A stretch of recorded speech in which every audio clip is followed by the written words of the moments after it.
സുഹൃത്തുക്കളായ എല്ലാവർക്കും വിനീതമായ നമസ്കാരം. ഇന്ന് ശ്രീമദ് നാരായണീയം ദശകം 10 അതിനകത്തെ 1ഉം 2ഉം ശ്ലോകങ്ങൾ പഠിക്കാം. ഓം നമോ ഭഗവതേ വാസുദേവായ. ശ്രീമദ് നാരായണീയം ദശകം 10 സൃഷ്ടിഭേദങ്ങൾ വൃത്തം വസന്ത തിലകം. ഹെഡിങ് പലതിലും പലതായിരിക്കും. വൃത്തം എന്ന് പറയുന്നത് വസന്ത തിലകം. ഒന്നാമത്തെ ശ്ലോകം വായിക്കേണ്ട രീതിയിൽ പിരിച്ചു പറയാം. വൈകുണ്ഠ വർദ്ധിത ബലോധ ഭവത് പ്രസാദാത്. അവിടെ പ്രസാദ കഴിഞ്ഞിട്ട് ഹൈഫണാണ്. ഇപ്പോഴത്തെ താഴെ ദംഭോജ നരിയും. അപ്പോൾ പ്രസാദാത് അംഭോജ. പിന്നെ അംഭോജയോനിരസൃജ കില ജീവദേഹാൻ. ഭവത് പ്രസാദാത് അംഭോജയോനിരസൃജത് കില ജീവദേഹാൻ. സ്ഥാസ്നൂനി ഭൂരുഹമയാണി തഥാ തിരശ്ചാം ജാതിർമനുഷ്യ നിവഹാനപി ദേവഭേദാൻ. ശ്ലോകം ചൊല്ലാം. ഓം വൈകുണ്ഠവർദ്ധിത ബലോധ ഭവത് പ്രസാദാത് അംഭോജയോനിരസൃജത് കില ജീവദേഹാൻ. സ്ഥാസ്നൂനി ഭൂരുഹമയാണി തഥാ തിരശ്ചാം ജാതിർമനുഷ്യ നിവഹാനപി ദേവഭേദാൻ. അനുജത അർത്ഥം പറയാം. ഹേ വൈകുണ്ഠ ഭവത് പ്രസാദാത്. ഹേ വൈകുണ്ഠമൂർത്തേ ഭഗവാനെ, അങ്ങയുടെ അനുഗ്രഹത്താൽ. ഭവത് പ്രസാദാത് അങ്ങയുടെ അനുഗ്രഹത്താൽ. വർദ്ധിത ബല അംഭോജയോനി, വീര്യം അധികമായവനായിട്ടുള്ള ബ്രഹ്മാവ്. അംഭോജയോനി ആ ബ്രഹ്മാവ്. അധ ഭൂരുഹമയാണി പിന്നീട് മണ്ണിൽ മുളച്ചുണ്ടാകുന്ന. സ്ഥാസ്നൂനി തഥാ തിരശ്ചാം ജാതി സ്ഥാവരങ്ങളും അതുപോലെ പക്ഷിമൃഗാദി തിര്യക് ജാതികളും. മനുഷ്യ നിവഹാൻ ദേവഭേദാൻ അപി ജീവദേഹാൻ അസൃജത് കില. മനുഷ്യവർഗങ്ങളും അതുപോലെ ദേവഭേദങ്ങളും അടങ്ങുന്ന ജീവരാശികളെ സൃഷ്ടിച്ചു അത്രേ. ബ്രഹ്മാവിൻ്റെ ജോലി എന്ന് പറഞ്ഞാൽ, ബ്രഹ്മാവിൻ്റെ കർമ്മം എന്താണ്? സൃഷ്ടി ചെയ്യുക എന്ന് പറയുന്നതാണ്. അപ്പോൾ സൃഷ്ടിക്ക് വേണ്ടുന്ന ആ ഒരു ശക്തിയും ബുദ്ധിയും ഒക്കെ ഭഗവാൻ കൊടുത്തു. ആ തപസ്സിൻ്റെ ഫലമായിട്ട് ഭഗവാൻ കൊടുത്തു എന്ന് കഴിഞ്ഞ ശ്ലോകങ്ങളിലൊക്കെ നമ്മൾ പഠിച്ചു. അപ്പോൾ ഇവിടെ ഭഗവാൻ എന്താണ്? ആ ശക്തി ബുദ്ധി ഒക്കെ കിട്ടിക്കഴിഞ്ഞതിന് ശേഷം ബ്രഹ്മാവ് തൻ്റെ കർമ്മത്തിലേക്ക് ഏർപ്പെടുകയാണ്. അപ്പോൾ ഓരോന്നായിട്ട് സൃഷ്ടിക്കാൻ തുടങ്ങി. തിര്യക്കുകളായിട്ടുള്ള, തിര്യക്കൾ എന്ന് പറഞ്ഞാൽ ഭൂമിക്ക് എങ്ങനെ ലംബമായിട്ട് പോകുന്ന മൃഗങ്ങളൊക്കെ എങ്ങനെയാണല്ലോ, പട്ടി പൂച്ച തുടങ്ങിയവയൊക്കെ എങ്ങനെ ഭൂമിക്ക് ലംബമായിട്ടാണല്ലോ പോകുന്നത്. അപ്പോൾ അങ്ങനെ അതിനെയാണ് തിര്യക്കുകൾ എന്ന് പറയുന്നത്. അപ്പോൾ തിര്യക്കുകളെയും അതുപോലെ തന്നെ മനുഷ്യവർഗങ്ങളെയും ദേവന്മാരെയും യക്ഷന്മാരെയും എല്ലാവരെയും ബ്രഹ്മാവ് സൃഷ്ടിക്കാൻ തുടങ്ങി. സൃഷ്ടി ആരംഭിച്ചു ബ്രഹ്മദേവൻ. എല്ലാ സ്ഥാവരങ്ങളും ജംഗമങ്ങളും എല്ലാം ആ ബ്രഹ്മദേവൻ തന്നെയാണ് സൃഷ്ടി നടത്തിയത്. എല്ലാം ആദ്യം ആ ബ്രഹ്മാവ് മാത്രമല്ലേ ഉള്ളായിരുന്നു. ആ ഭഗവാനിൽ നിന്ന് പ്രകടമായത് ബ്രഹ്മാവ് മാത്രമാണ്. അപ്പോൾ ആ ബ്രഹ്മാവ് സകലതിനെയും അങ്ങോട്ട് സൃഷ്ടിക്കാൻ ആരംഭിച്ചു. സകല ജീവരാശികളെയും ജീവശരീരങ്ങളെയും എല്ലാത്തിനെയും, മനുഷ്യൻ, ദേവൻ, ഗന്ധർവന്മാരെ എല്ലാവരെയും ആ ബ്രഹ്മാവ് സൃഷ്ടിച്ചു. അതുപോലെ തന്നെ മണ്ണിൽ നിന്ന് മുളച്ചുണ്ടാകുന്ന വൃക്ഷങ്ങളുണ്ടല്ലോ, ആ വൃക്ഷങ്ങളൊക്കെ ആണെങ്കിൽ ഉണ്ടായി നശിച്ചു പോകുന്നത് വരെ അതങ്ങനെ ഒരു നിൽപ്പാണ് അല്ലേ. അവിടുന്ന് പിന്നെ മാറുന്നില്ല, ആ സ്ഥലത്ത് നിന്ന് മാറുന്നില്ല. അപ്പോൾ അങ്ങനെയുള്ള മൃഗങ്ങളെയും പക്ഷികളെയും തിര്യക്കുകളെയും സകലതിനെയും സൃഷ്ടിക്കാൻ ആരംഭിച്ചു ബ്രഹ്മാവ്. അത് ഭഗവാനിൽ നിന്ന് കിട്ടിയ ആ ശക്തിയുടെ ബലത്തിലാണ്. ആ ഭഗവാനാണ് അതിനുള്ള ആ ഒരു സാഹചര്യം ഒക്കെ കൊടുത്തത്. ബുദ്ധിയും ഒക്കെ എങ്ങനെയാണ് സൃഷ്ടിക്കേണ്ടത് എന്നുള്ള ആ ഒരു കഴിവ് ബ്രഹ്മാവിന് കൊടുത്തത് ഭഗവാനാണ്. അപ്പോൾ ആ ഭഗവാന്റെ അനുഗ്രഹം കൊണ്ട് ബ്രഹ്മാവ് എല്ലാം സൃഷ്ടിക്കുവാനായിട്ട് തുടങ്ങി. ഓരോന്നോരോന്ന് സൃഷ്ടിച്ചു. അതാണ് ആ ഒന്നാമത്തെ ശ്ലോകത്തിൽ പറഞ്ഞിരിക്കുന്നത്. വൈകുണ്ഠവർദ്ധിത ബലോധ ഭവത് പ്രസാദാത് അംഭോജയോ നിരസൃജത് കില ജീവദേഹാൻ. സ്ഥാസ്നൂനി ഭൂരുഹമയാണി തഥാ തിരശ്ചാം ജാതിർമനുഷ്യ നിവഹാനപി ദേവഭേദാൻ. അടുത്ത രണ്ടാമത്തെ ശ്ലോകം വായിക്കേണ്ട രീതിയിൽ പിരിച്ചു പറയാം. മിഥ്യ, അവിടെ മിഥ്യ എന്ന് തന്നെയാണ്. മിഥ്യാഗ്രഹാസ്മി അതിരാഗ വികോപ ഭീതി. അവിടെ അതുപോലെയാണ് ഭീതി കഴിഞ്ഞിട്ട് ഹൈഫനാണ്. പിന്നെ ഇപ്പോഴത്തെ രജ്ഞാന എന്നാണ് എഴുതിയിരിക്കുന്നത്. അപ്പോൾ അവിടെ വികോപ ഭീതി അജ്ഞാന, പിന്നെ അജ്ഞാന ഭീതി അജ്ഞാന വൃത്തിമിതി പഞ്ചവിധാം സസൃഷ്ട്വ.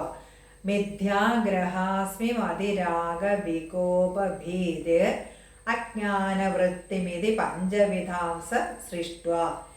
ഉദ്ദാമ താമസ പദാർത്ഥ വിധാനധൂന തേനെ തുദീയ ചരണ സ്മരണം വിശുദ്ധ്യൈ. മിഥ്യാഗ്രഹാസ്മി മതിരാഗ വികോപ ഭീതിർ അജ്ഞാനവൃത്തിമിതി പഞ്ചവിധാംസ സൃഷ്ട്വ. ഉദ്ദാമ താമസ പദാർത്ഥ വിധാനധൂന തേനെ തുദീയ ചരണ സ്മരണം വിശുദ്ധേ. ശ്ലോകം ചൊല്ലാം. ഓം മിഥ്യാഗ്രഹാസ്മി മതിരാഗ വികോപ ഭീതിർ അജ്ഞാനവൃത്തിമിതി പഞ്ചവിധാംസ സൃഷ്ട്വ. ഉദ്ദാമ താമസ പദാർത്ഥ വിധാനധൂന തേനെ തുദീയ ചരണ സ്മരണം വിശുദ്ധേ. അന്വയം ചെയ്ത് അർത്ഥം പറയാം. സ മിഥ്യാഗ്രഹാസ്മി മതിരാഗ വികോപ ഭീതി. ആ ബ്രഹ്മാവ് സൃഷ്ടി ആരംഭിച്ചു എന്ന് പറഞ്ഞല്ലോ. അപ്പോൾ തെറ്റിദ്ധരിക്കൽ, അഹംബുദ്ധി, രാഗം, കോപം, ഭയം, ഇതെല്ലാം എന്താണ് ആ പ്രപഞ്ചം യഥാർത്ഥമാണെന്നുള്ള ആ ഒരു ബോധം, അങ്ങനെയുള്ള കാര്യങ്ങൾ അതെല്ലാം ഇത് ഈ പഞ്ചവിധാം എന്നിങ്ങനെ 5 വിധത്തില് അജ്ഞാനവൃത്തിയും സൃഷ്ടുവ, അജ്ഞാന കാര്യങ്ങൾ സൃഷ്ടിച്ചിട്ട് ഉദ്ദാമ താമസ പദാർത്ഥ വിധാനധൂന അത്യധികം തമോ ഗുണമുള്ള ഇവയുടെ സൃഷ്ടി കൊണ്ട് പശ്ചാത്തപിക്കുന്നവനായിട്ട് വിശുദ്ധേ തുദീയ ചരണസ്മരണം തേനെ അജ്ഞാനം നീങ്ങി ശുദ്ധി കൈവരിക്കുന്നതിനായിട്ട് ആ ഭഗവാന്റെ തൃപ്പാദങ്ങളെ ധ്യാനിച്ചു. അപ്പൊ ഭഗവാൻ കഴിഞ്ഞ ശ്ലോകത്തിൽ പറഞ്ഞു ആ തിര്യക്കുകളെയും മനുഷ്യനെയും ദേവന്മാരെയും ഒക്കെ സൃഷ്ടിച്ചു എന്ന് പറഞ്ഞു, ബ്രഹ്മാവ് സൃഷ്ടിച്ചു എന്ന് പറഞ്ഞു. അപ്പോൾ അത് കഴിഞ്ഞിട്ട് ആ സൃഷ്ടി നടത്തി കഴിഞ്ഞിട്ട് എന്താണ് ബ്രഹ്മാവ് പിന്നെ അജ്ഞാനവൃത്തികളായിട്ടുള്ള ഈ പ്രപഞ്ചം യഥാർത്ഥമാണ് എന്നുള്ള ആ ഒരു ബോധം, അതാണ് എന്താണ് അഹംബുദ്ധി, അതുപോലെ തന്നെ രാഗം, കോപം, ഭയം, ഇങ്ങനെയൊക്കെയുള്ള 5 അജ്ഞാനവൃത്തികൾ ബ്രഹ്മാവ് ആ സൃഷ്ടി നടത്തിയതിനോടൊപ്പം തന്നെ സൃഷ്ടിച്ചു. അപ്പോൾ ഈ 5 വിധത്തിലുള്ള കാര്യങ്ങൾ അങ്ങോട്ട് സൃഷ്ടിച്ചു കഴിഞ്ഞപ്പോൾ എന്താണ് ഈ രാഗം എന്നൊക്കെ പറയുമ്പോൾ ആഗ്രഹം എന്നാണ് അതിൻ്റെ അർത്ഥം. പിന്നെ കോപം, അതിൻ്റെ കോപം വന്നാൽ പറയുന്നത് എന്താണ് എന്ന് പോലും ശ്രദ്ധിക്കുന്നില്ല. അപ്പോൾ ഇതെല്ലാം അജ്ഞാനവൃത്തികളാണ്. രാഗവും അതുപോലെ തന്നെയാണ്, എല്ലാം എൻ്റേതാക്കണം, ആഗ്രഹങ്ങളാണ്.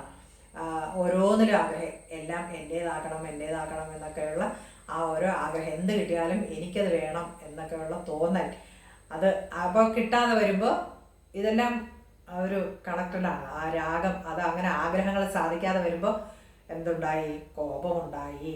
ആ കോപമുണ്ടാകുമ്പോൾ ഓരോരോ വിനാശങ്ങൾ അതിൻ്റെ പുറകെ വന്നുകൊള്ളും. അപ്പോൾ ഇതെല്ലാം സൃഷ്ടിച്ചു കഴിഞ്ഞപ്പോൾ ബ്രഹ്മാവിന് അങ്ങോട്ടൊരു തൃപ്തി വന്നില്ല. ഇതെല്ലാം അജ്ഞാനവൃത്തികളാണല്ലോ. അപ്പോൾ ഇതെല്ലാം നാശത്തിലേക്ക് കൊണ്ടുപോകുന്നതാണ്. മനുഷ്യനെ ആയാലും കോപം വന്നു കഴിഞ്ഞാൽ അത് നാശത്തിലേക്ക് കൊണ്ടുപോകുന്നതാണ്. രാഗവും അതുപോലെ തന്നെയാണ്.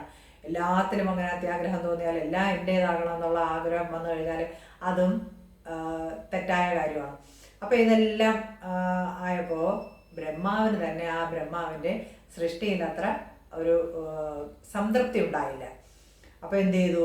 ബ്രഹ്മാവ് അവസാനം അഭയം പ്രാപിക്കുന്ന ആരെയാണ്? ഭഗവാനെ അങ്ങോട്ട് അഭയം പ്രാപിച്ചു. ആ ഭഗവാന്റെ തൃപ്പാദങ്ങളെ വീണ്ടും ബ്രഹ്മാവ് ധ്യാനിക്കുവാൻ തുടങ്ങി, ധ്യാനിച്ചു. ഇതെല്ലാം ദോഷമാണ് ചെയ്യുന്നതെന്നുള്ളത് ബ്രഹ്മാവിന് മനസ്സിലായി. അപ്പം ഭഗവാനെ ധ്യാനിക്കുക എന്നുള്ളത് മാത്രമേ അതിൽ നിന്നൊരു ശാന്തി ലഭിക്കുവാൻ വകയുള്ളൂ എന്ന് കരുതി ബ്രഹ്മാവ് എന്ത് ചെയ്തു? ഭഗവാനെ തന്നെ വീണ്ടും ധ്യാനിച്ചു. ഭഗവത്ഗീതയ്ക്കകത്ത് പറയുമല്ലോ, കാമയേഷ ക്രോധയേഷ രജോ ഗുണ സമുദ്ഭവ മഹാശനോ മഹാപാപ്മ വിദ്യേനമിഹ വൈരിണാം. ആ മൂന്നാമത്തെ അധ്യായത്തിനകത്ത് 37ാമത്തെ ശ്ലോകമാണത്. ആ രാഗം, ആ കാമം, ക്രോധം, ഇതൊക്കെ കാമം എന്ന് പറയുമ്പോഴും ആഗ്രഹം തന്നെയാണ്, രാഗം അതെല്ലാം ഒന്ന് തന്നെയാണ്. അപ്പോൾ ആഗ്രഹങ്ങളാണ്. ഈ ആഗ്രഹങ്ങളുടെ പുറകെ പോകുമ്പോഴാണ് ഓരോ വിനാശങ്ങൾ ഉണ്ടാകുന്നത്. അപ്പോൾ ഇതെല്ലാം ശരിയായ രീതിയിലല്ല താൻ സൃഷ്ടിച്ചത് എന്നുള്ളത്, സൃഷ്ടി നടത്തിയത് എന്നുള്ളത് ബ്രഹ്മാവിന് മനസ്സിലാകുകയും വീണ്ടും ഭഗവാനെ ധ്യാനിക്കുകയും ഭഗവാൻ മാത്രമേ ആശ്രയമുള്ളൂ എന്ന് കരുതി ആ ഭഗവാനെ ധ്യാനിക്കുകയും ചെയ്തു ബ്രഹ്മാവ്. അതാണ് അതിനകത്ത് പറഞ്ഞിരിക്കുന്നത്. അപ്പം ഇന്നത്തെ 2 ശ്ലോകവും ഒന്നുകൂടി ഞാനൊന്ന് ചൊല്ലാം. മിഥ്യാഗ്രഹാസ്മി മതിരാഗ വികോപഭീതിർ അജ്ഞാനവൃത്തിമിതി പഞ്ചവിധാം സൃഷ്ട്വാം. അങ്ങനെ 5 വിധത്തിലുള്ള സൃഷ്ടി നടത്തി. ഉദ്ദാമതാമസ പദാർത്ഥ വിധാനദൂന തേനേ തുദീയ ചരണ സ്മരണം വിശുദ്ധ്യൈ. 2 ശ്ലോകവും ഒരിക്കൽ കൂടി ഒന്ന് ചൊല്ലാം.